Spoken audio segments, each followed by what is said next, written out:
Read with me as I read Romans chapter 7. You shouldn't have any trouble understanding this, friends, for you know all the ins and outs of the law, how it works, and how its power touches only the living. For instance, a wife is legally tied to her husband while he lives, but if he dies, she's free. If she lives with another man while her husband is living, she's obviously an adulteress. But if he dies, she is quite free to marry another man in good conscience, with no one's disapproval. So, my friends, this is something like what has taken place with you. When Christ died, he took that entire rule-dominated way of life down with him and left it in the tomb, leaving you free to marry a resurrection life and bear offspring of faith for God. For as long as we lived that old way of life, doing whatever we felt we could get away with, sin was calling most of the shots as the old law code hemmed us in. And this made us all the more rebellious. In the end, all we had to show for it was miscarriages and stillbirths. But now that we are no longer shackled to that domineering mate of sin, and out from under all those oppressive regulations and fine print, we're free to live a new life in the freedom of God. But I can hear you say, if the law code was as bad as all that, it's no better than sin itself. That's certainly not true. The law code had a perfectly legitimate function. Without its clear guidelines for right and wrong, moral behavior would be mostly guesswork. Apart from the succinct surgical command, "You shall not covet," I could have dressed covetousness up to look like a virtue and ruined my life with it. Don't you remember how it was? I do perfectly well. The law code started out as an excellent piece of work. What happened, though, was that sin found a way to pervert the command into a temptation, making a piece of forbidden fruit out of it. The law code, instead of being used to guide me, was used to seduce me.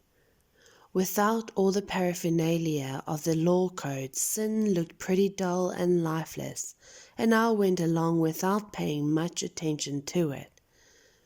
But once sin got its hand on the law code and decked itself out in all that finery, I was fooled and fell for it. The very command that was supposed to guide me into life was clearly used to trip me up, throwing me headlong. So sin was plenty alive and I was stone dead, but the law code itself is God's good and common sense, each command sane and holy counsel. I can already hear your next question. Does that mean I can't even trust what is good, that is, the law? Is good just as dangerous as evil? No again. Sin simply did what sin is so famous for doing, using the good as a cover to tempt me to do what would finally destroy me. By hiding within God's good commandment, sin did far more mischief than it could ever have accomplished on its own. I can anticipate the response that is coming. I know that all God's commands are spiritual, but I'm not. Isn't this also your experience? Yes, I'm full of myself after all. I've spent a long time in sin's prison.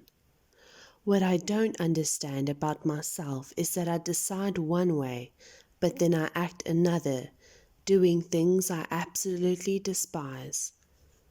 So if I can't be trusted to figure out what is best for myself and then do it, it becomes obvious that God's command is necessary.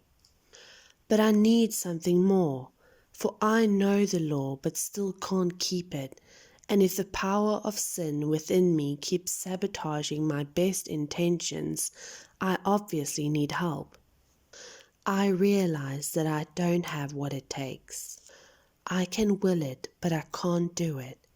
I decide to do good, but I don't really do it. I decide not to do bad, but then I do it anyway. My decisions, such as they are, don't result in actions. Something has gone wrong deep within me and gets the better of me every time.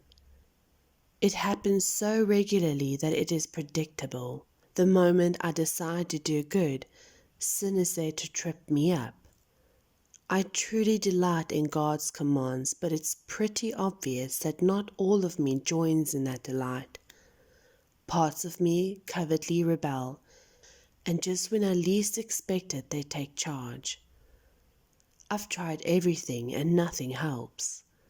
I'm at the end of my rope. Is there no one who can do anything for me? Is that the real question? The answer, thank God, is that Jesus Christ can and does. He acted to set things right in this life of contradictions where I want to serve God with all my heart and mind, but am pulled by the influence of sin to do something totally different.